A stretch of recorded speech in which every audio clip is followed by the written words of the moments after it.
This is Indie Business Podcast, episode 56.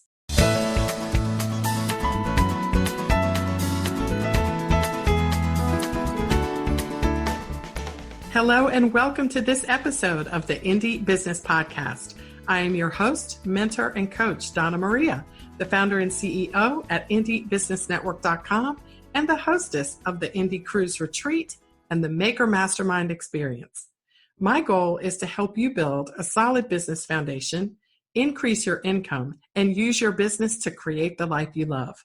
In this episode, I'll introduce you to Hassan Saeed of Haus and the Creative Hustle podcast. As you'll soon discover, there's also a YouTube show about drinking, but we'll let Hassan tell you about that. Based in New York, Hassan is the kind of person who cannot be easily defined. In addition to his cosmetics brand, he also has a performing arts background, and he has mastered the art of using technology to connect with his target audience. He is the perfect example of a person who is using his personality to drive his brand in multiple outlets, each of which complements the other.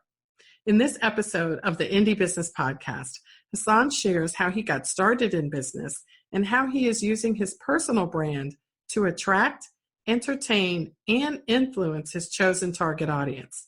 He will also offer some of his best tips and ideas to help you do the same. You can find an outline with resource links and show notes for this episode at indiebusinessnetwork.com/56. We'll talk with Hassan in a minute, but first, I want to tell you about Maker Mastermind Live, my 2-day live event coming up in Nashville in November.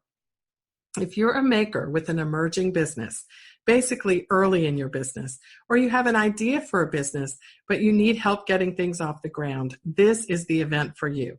I'll introduce you to my 4-part Indie Method business framework, and you will have a chance to work with like-minded business owners throughout the weekend to replace all of your general ideas with execution strategies and benchmarks and timetables, so you can ensure forward motion.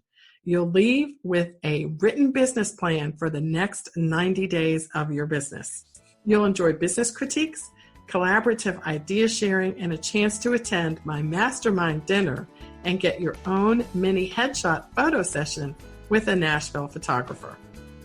The early bird expires soon, so register today at makermastermindlive.com. And now, let's talk with Hassan Saeed.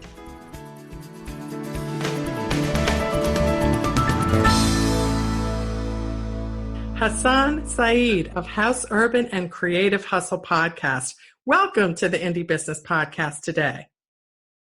Thank you so much for having me, DM. Hi, Indies. Listen, Hassan, let me just say this at the very beginning. I have so many questions for you. I know we have a limited amount of time, so I want to make sure I start at a place where people can really get a good understanding of you. I don't normally start with this question, but I'm going to start with you because I have a feeling it's going to really give us some insight into what you're doing today. So my first question for you, Hassan, is tell me a little bit about how you grew up. Where did you grow up, and what is your background as a young person moving forward to today? Oh, wow. So I grew up in San Diego, California. My parents were in the military when they met, and then we moved to California. I was born in California. And I spent most of my time in Southern California hanging out and twirling in circles and being told that I talk too much. That's the gist of my childhood. Which sort of led to my career in performing arts, which then led to the creation of my business, Haus. Okay, so see, I had a feeling. I'm congratulating myself on my instincts, because people your whole childhood were telling you that you talk too much. And so we fast forward to today, and you are using your gift of gab to promote and push your businesses forward. Yeah, exactly. You know, they always say that the things that even as a kid, the things that you get made fun of for, those are your superpowers, right? And for me, like even as a young kid, it was always my voice, where it's high pitched now, but even then I sound like Elmo, and it was a problem. But now it's like a trademark. So we turn our negatives into positives, so to speak. Well, that's a really good tip for all of us. So we started out talking too much, and we're still sort of using that to our advantage. Now, that's fascinating. So take us forward and bring us to the start of your career as a performing artist, because I think all of that preceded the businesses that you have today. Correct? That's correct. So I started training in musical theater when I was about 7 or 8. I started sort of working semi-professionally by the time I was 9, and decided that was like my career path. So I spent my entire, pretty much elementary to most of my high school education and magnet programs preparing for like this career. I left LA and moved to New York to attend a private theater conservatory where I studied acting classically for a while. And then I got out of school and everyone was just like, well, you look 12, but we're not casting you in any Shakespeare. Can you dance? So that really started my career in musical theater. So I kind of kicked around there, did a few shows, did a couple tours, realized that I wanted a little bit more and started working in TV. Had an opportunity to shoot a pilot in Los Angeles, so I moved to LA. And then from there, I was really kind of focusing on TV and music a little bit. And then my whole life changed after that. And that's where Haus Urban sort of came to be. I had a random freak accident at one point, and it seriously sidelined me for a while. And after a pretty speedy but relative recovery, I rushed right back into performing, and I was cast in a dance-heavy musical, which sort of turned out to be a mistake. My body wasn't ready. I started having sudden skin issues, and my joints hurt, and I ached all over, and I was locked into this contract, and I was having to make it through my rehearsal and subsequent run of show in chronic pain, and I was constantly looking for relief. And the other thing too is that, you know, when you're in a show, particularly when you're not the lead, you're in the ensemble, you share a dressing room with 4 or 5 other people. So you can't, it's not good etiquette to come in smelling like Tiger Balm or Ben Gay or, you know, someone's Nana. So I just started like playing around with products so I could get to sleep at night. And I developed a bath salt, which got me some pretty good results. So I gave it to my castmates for an opening night gift, and they all reported back with rave reviews. And I thought, great, okay, I made a thing. And then someone else came to me with another problem, and I developed a product for that, and that cured her. And it started to snowball. And it just occurred to me that there are hundreds of color cosmetic lines that are sold to professional performers, all of which are heavily pigmented and really oily and chemical laden. And none of them were there to really like help get that grease paint and the sweat and the dirt off, or to help those people take care of themselves between shows or between auditions. You know, this is a little sidebar. The entertainment industry is the only industry that can openly discriminate against you based on how you look. And they'll tell you that, you know, we need a redhead, or we want a black girl for this, or whatever it is. And your livelihood is directly connected to how you look on any given day. So I realized that this was a lifestyle issue as much as it was a wellness and a skincare issue. And I saw the gap in the market and decided that I was going to create something for those people who also happen to be my community. So take us back to that moment. You just described it as I made a thing. Like I made a thing. Like, and you've had this background that has had nothing to do with making things. I mean, you've been making art and making music, and making dance and shows and things, but no things. Like, what are the differences between the two, and what is the difference in terms of like the feeling? How does it feel to make a thing as opposed to making this art that you had been making previously? Well, it was really empowering. I think that the big watershed moment for me was that, you know, as a performer, you can be doing everything right. You can be the most talented person in the world. You can be going to all the right calls. You can be doing all the networking. Your headshot could be great. You could be doing all the things proactively to get that job, but ultimately it's still not up to you. And I hit a point where I felt like I wanted to do something else where my results would be directly related to how much effort I put in. So that was a big epiphany for me. And also it was just, I found that so much of it is the mind-body connection. Even being on stage when you're performing or you're in a show, that is not just a physical journey, it's an emotional one. And we go through these journeys for an hour, 2 hours, plus you have like 8-hour rehearsals, whatever it is, and you're completely depleted by the end of it. And there was no one really, at the time anyway, really talking about self-care, particularly for this group of people. And I understood the fallout of that and how hard that could be. even on your psyche, actors face more rejection in a month than most people do in a year, statistically. So especially when you're not booking or you're getting close to it and you're not getting the job, that's going to weigh on you. So the last thing you want to worry about is, are my lips dry? Just how do I look when I walk in the room? And all of that is connected. And that was the big takeaway for me.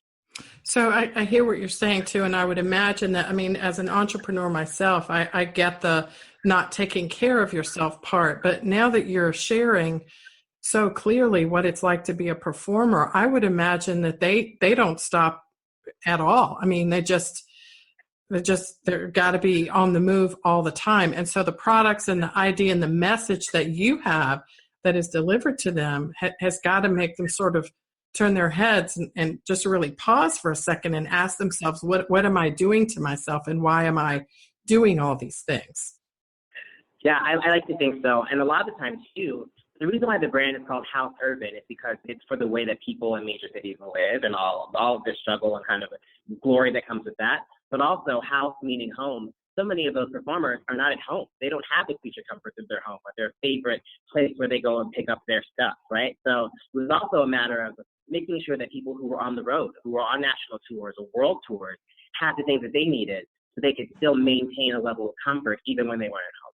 So you are a perfect example of the intersection between who you are, like you're chatty, okay? Like you were born that way. You don't make yourself that way. It's a natural part of who you are. And number two, your background. Like obviously, you were sent to conservatory. You obviously have, a talent that somebody noticed and helped, facilitate that for you in your early life. And then also the idea of something that will make money. I mean, you have found a nice intersection, nice little sweet spot there. I would agree with that. And I think that even though sometimes it's rough financially, and that's just the reality of being an entrepreneur. Yeah. But when people come in contact with the product, the way that they internalize the mission, and when I talk them through the story, when I see that moment of recognition in their eyes, sometimes they well up because they're like, yeah, I've been through this, or I was here last year, or I was so run down, and I'm so grateful that you're thinking of us. That's how I know I'm on the right path. So what fascinates me too about what you're saying is that you are selling a cosmetic type product that is being sold not because it's such a great cosmetic product, but because, and although it is, but it's being... Right, I was going to stop you there, DM. It's incredible. Right, well, of course it is. Of course it is. But the message that's being delivered before the product is even, something that they're, willing to pull out a credit card for, the message that precedes that is really where their heart is touched. Right. I'm not selling cosmetics. I'm selling hope and encouragement. Right.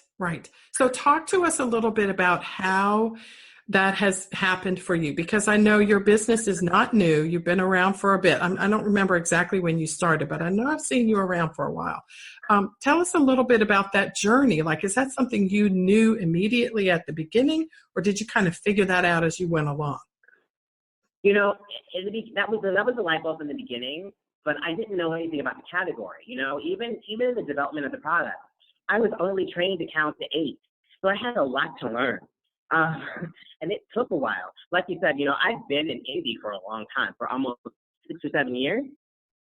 But my business just turned 2 last Friday. Mm-hmm. So it took a minute for me to gather my bearings. And that journey, I went in knowing what I didn't know. So when I decided to do this, I was like, okay, number one, I'm going to go to the library and just go research. And then it was like,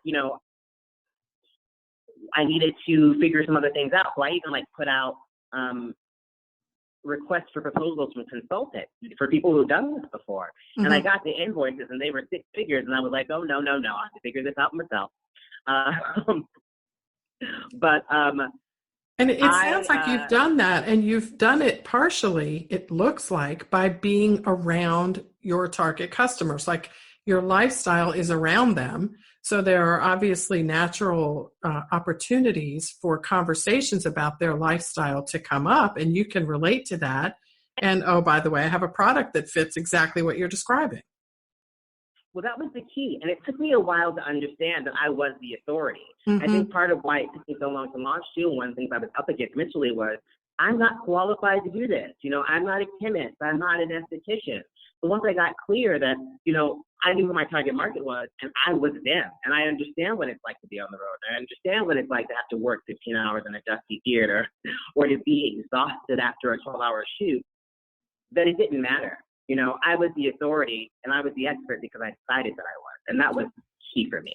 I love that you said that. So what I want you to do is I want you to take us back to the moment in time when that occurred to you, because what I'm hearing you say is, I didn't trust myself. I didn't think that I was, I had the qualifications. I didn't think I was good enough in some respects to be doing this.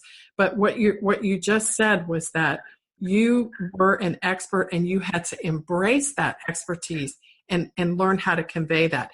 Can you share with us what that process was like and what you would recommend other makers do who don't have that confidence level but need it in order to get that confidence level?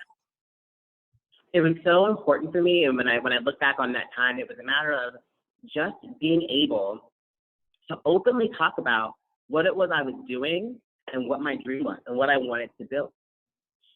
Maybe it wasn't so much focused on the process, but I focused in on my mission, and my mission was to support artists and to advance natural beauty in the category and to give them one less thing to worry about. I want everyone to show up as the best versions of themselves every day. Your life is hard enough.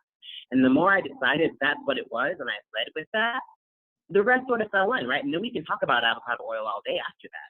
But you have to be willing to stand in what it is that you're creating, even though you're not there yet. There are plenty of things that I want to do and that I want to get to and that I have strong feelings and goals around.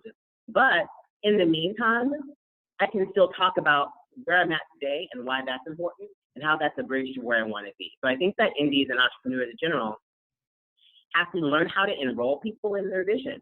And it's a powerful thing when you share your dream with people because it allows them and it gives them the space to support you. And it's the best way forward. So you can falter, you're going to fail, you're going to mess it up. But as long as other people can see where you're at down the road and what you're trying to create, they're going to help uplift you. And then, the runway is clear for whatever it is you want to do. So the why and the motivation is more important than the ultimate product itself. Yes, you have to have a strong why because the why is going to get you through the rough days. If you're not have a strong reason as to why you're doing this, when it gets rough, you're going to want to just throw in the towel. But you always have to go back to your why. That's your North Star. That should be in every product you release. It should be in your copy. It should be in how you can develop your community. It should be in the pitches that you should do. Even if it's not physically, literally there, this is why I'm doing it, that should be the spirit of it. And if you don't have a strong why, you're not going to have a strong business. So Hassan, how do you circulate that message? Do you obviously you show up and you're physically with your target audience, but obviously you can't do that 24 hours a day, 7 days a week. So how do you circulate that message in an efficient and cost-effective way? Social media. It's the way to go. I think our brand voice is reflective of it because it's reflective of my voice. When you read our posts or you read little memes that I create or you watch the videos, it's like you're talking to me. And that was the goal. And even that, I thought I had a handle on it. I had a brand strategy session last year, and the person I was working with was like, every second sentence out of your mouth is a tweetable or a quotable. Yeah. And you need to hone in on that because people need to hear it.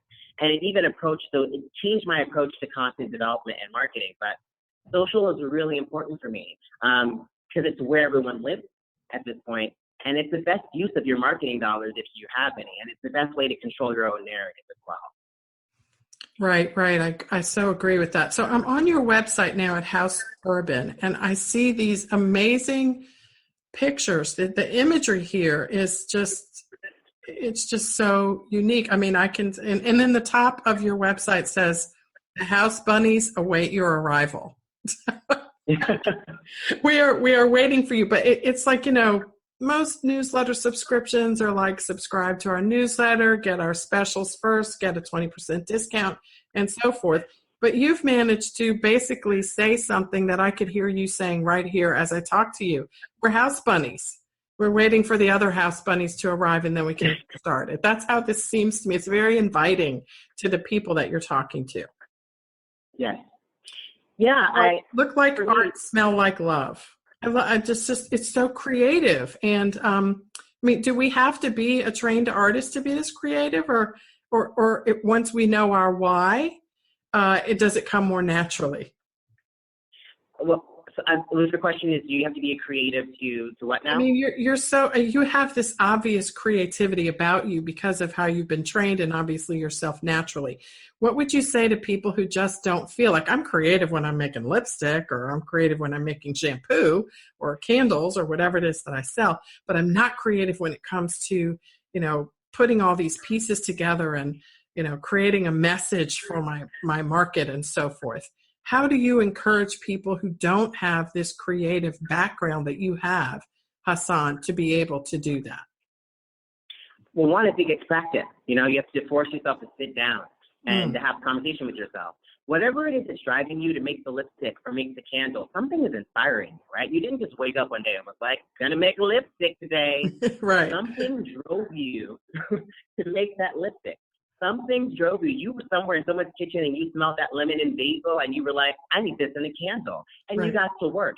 It's the same seeds that are planted, but you just have to learn how to plant those seeds in other containers. And that's where your why comes in, right? You may decide to make your own candle line because the other candles that you were buying were expensive, or they didn't have a strong cold throw, or the wicks would smoke, or whatever it was. So make a list of all those things that perturb you about the beauty industry or about your category, and then turn them into positives. And you offer up how you're different, and let's start there for inspiration, and then just keep moving. Hassan, what are your favorite social media outlets for your business and why? So at the moment, I would have to say that we definitely rely on Instagram and Twitter the most. Instagram because it's super visual. And for me, I'm always trying to create a world and an experience for people, especially because we're only sold online. So it's not like people can go and try it out and make a decision. They're buying sight unseen. So I need to create the kind of environment and a whole world for them where they understand what we're about and where things are descriptive and they understand our aesthetics, so they have a better understanding of what they'll be getting, buying essentially sight unseen. And Instagram helps us facilitate that. And then with Twitter, Twitter is like my community management space. The Twitter handle at Haus Urban is very much just me. So I spend a lot of time just laughing and cracking jokes and being outraged. But at the same time, it's a really great way for me to continue my conversations with influencers, to learn about new blogs, to share skincare things. I did a whole 55 tweet thread recently about the origins of Haus Urban and why it's important, because I had a sudden influx of followers. So I was like, hey, you guys are new. There's a new couple thousand people here. Well, since you're here, let me give you this rundown of who I am and what we're about. And I saw the conversions immediately drive to my site, which was great. So those are my main two. And then I have my YouTube channel, which is called Hey Hassan. So that was strategic. I have a Haus Urban YouTube channel, but I realized I was having a hard time at one point last year making content for a number of reasons. And I think what I got was that my problem was every time I was pushing out content, it was a hard sell. I was always asking people to buy something. And when you're a new brand and you are, well, any brand really, and this is best practices, you can't spend every conversation talking about yourself and your product and trying to make sense. Right. You have to get added value to people. You have to give them other reasons to trust you, to see that you're transparent, to trust you as a thought leader. So I thought, okay, I'm going to make this other YouTube channel where I talk about things not even related to the industry, so that's coming, but other brands. And people can get to know me and who I am and my sense of humor and my level of transparency. We won't talk about Haus or Haus bunnies or anything, and we're just going to have a good time. And that's my gift to them. And then when I'm ready to make the sale a couple of weeks later, I can do that freely without feeling bad about it and without it coming off as disingenuous. It reminds me of Jab, Jab, Right Hook, or Jab, Jab, Jab, Right Hook by, I think it's Gary Vaynerchuk, I believe. Who I used to work for. Oh, wow. Oh, well, gee, God, that's a whole nother podcast, I'm sure. But, yeah, totally. But you've certainly taken some of his ideas and translated them for yourself. And I have to tell you, when I discovered your YouTube channel, because honestly, I don't know you personally, but I've known you for several years, just kind of we back and forth on email and being an Indie Business Network member. I didn't know about the YouTube channel, but as soon as I discovered it, the first video I watched was you giving an overview of this tuxedo service, right? The tux service that you, okay, so I guess you get a tux in a box, you get to try it on or whatever. And you were talking about, here's what drew me in. You were talking about your life. You're like, okay, I go to all these parties. Sometimes I like them, sometimes I don't, but I'm just not a tux kind of guy. But I had to go to this party and I needed a tux. And I can't remember exactly what you said. But the bottom line is I found myself going, honestly, to be honest with you, I was like, I bet that tux looks so good. So I like fast forwarded, like I moved the thing all the way up, and I was like, yep, looks really good on you. I would get another tux from them. But what's interesting is that most videos people don't watch them past the first few minutes, and here I was getting all into it, excited for what I would discover for my podcast, but really just getting to know you and seeing, wow, this product line is created specifically for people who are like him. I started thinking about, like, I have a cousin who's an opera singer, and I immediately started thinking of her. In fact, I told her, I was like, you got to check this out. Like, here's a performer who's created products for other performers. And she was like, wow. I mean, she was like all into it and really excited to see it. So that connection between the message and the product. And Hassan, most people are terrified of doing that. Like, they're like, okay, yeah, I could talk all day about tuxedos and, acting and counting to 8 and so forth, but how's that going to sell a sugar scrub? But you have tapped into it because without really having to force it. And I think that's the answer, is you kind of have to trust the progress. Would you agree with that process? I would absolutely agree with it. And ultimately, even when you're selling, it's just a conversation. And you have to be willing to show up and have a conversation across the board. And that's how I see it. Because I'm just talking to people. And the other thing, too, is I always say, we test on actors and not animals. I road test all my products on performers, on drag queens, on ballerinas, on Broadway stars. But if it works for them, it can work for anyone. Even if you're just a busy mom and your feet hurt, I have something for you. So it's a full circle moment, and I think it's really important that I try to be as transparent about that as possible, and it's welcoming. And we're just trying to build a whole community. That's essentially what it is. And I want to remind people too, Hassan, obviously, he grew up being told he talks too much. So I don't want anybody out there, and Hassan, I know you'll agree with me, to think that you have to be a chatty person in order to do this. You just have to connect your why with the people who can relate to it. And those are the people that you're probably chatty with already anyway, right? Yeah, exactly. And also, sometimes being chatty is actually a detriment, especially when it's time for me to write copy. I got too many words to get to the point, and I do my editing. So there's that as well. Donna Maria, I know that we're running up on time, but if you don't mind, I'd love to talk about the podcast where I can give people more of these tips. We need to know about the Creative Hustle podcast. Tell us about it, and tell us about your co-host as well. Yes. So the Creative Hustle podcast is a business podcast for creative people. So I realize that a lot of creative people are good at what they do, but they're not so good at their business in. And a lot of it is not even that they're not good at it, but the concepts haven't been talked through with them, and there are things that they're up against that maybe they don't realize they're going to be up against. So my co-host is a good friend of mine. His name is Aaron Salazar, and he's the founder of Hassan Theater Company here in New York City. He's the artistic director, and we have been through it. We've been employees, we've been founders, we've been independent contractors. We've seen it from every side. So every episode, we pick a topic and we just explore it between the two of us. It's like coming to a really great brunch party with all of your business issues, and then your two good friends dissect them for you and give you ideas on how to move forward. Coming to a really great brunch party. I love it. So we can go to creativehustlepodcast.com for that, right? Yes, you can go there. We're available on iTunes if you want to download there, and also at SoundCloud as well. So we're all over, and I would suggest that you check it out. I'm going to tell you now, there's strong language. I'm good for a few expletives. So if that's not your thing, it may not be for you, but everybody else, come on board. Well, I can tell you that it's funny and it's entertaining, and it's interesting as well to hear you and your co-host sort of find the interesting intersection between what you do, how you can help others, and what's important to you in terms of your lifestyle, because you're both in the performing arts arena. Yeah, and even that intersects. He's still really in the thick of it, and I'm selling a physical product. So you're really going to get you're going to get a view from both sides. And I think that's what's great about it. Nice cross section. Okay, so I have to ask you this question. When I went to your YouTube channel at Hey Hassan, I stumbled upon I've been drinking. I've been drinking. And tell us about I've been drinking.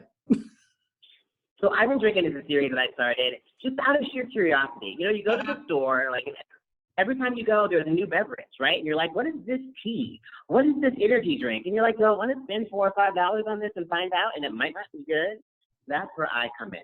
So it's a taste test, and I walk in. It's a review series. So I try a new drink every week, and I do a taste test on camera, and I have a very expressive taste, so you know if I like it or not.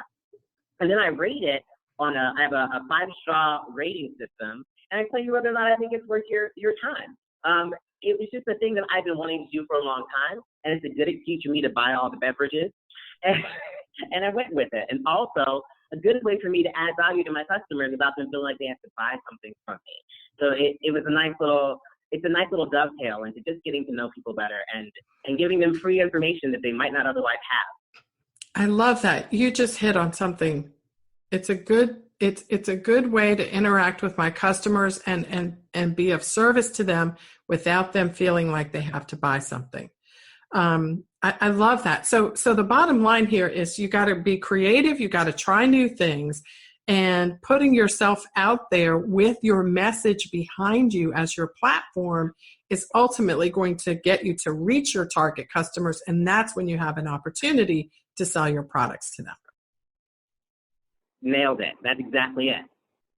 You are the man, Hassan. Okay, listen, everyone. Haus Urban, HAUSURBAN.com. That's where you can go to get the products and join all the other house bunnies. Okay, make sure you do that. Go onto YouTube and look up Hey Hassan, HASSAN. Get a look at Hassan in the nice tux, and also learn about what you should be drinking or maybe not drinking. Then make sure you go to creativehustlepodcast.com and subscribe and download it and listen to these two guys. They are hilarious and funny, and you will really, really love it. So Hassan, awesome. I think we made some great tips for people to understand how they can use technology and make it fun connections with their customers. Yeah, and I also just want to acknowledge you, DM. I feel like you were the precedent for me starting this podcast. If it weren't for you having the foresight 5 or 6 years ago to be recording your seminars and sharing them with people who hadn't even launched their businesses yet, I don't think that I would be here now. So I'm so grateful for you and for the Idea Network and for all the indies and everything that they share with the rest of us. Thank you so much.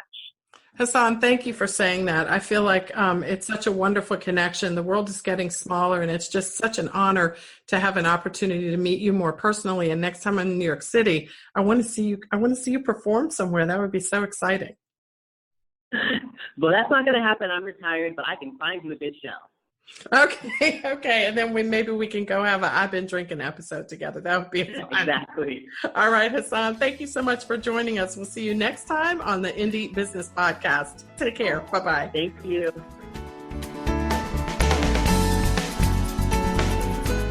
Well, I hope you enjoyed my interview with Hassan Saeed of Haus Urban and the Creative Hustle Podcast. Let's unpack just a few of the tips he shared.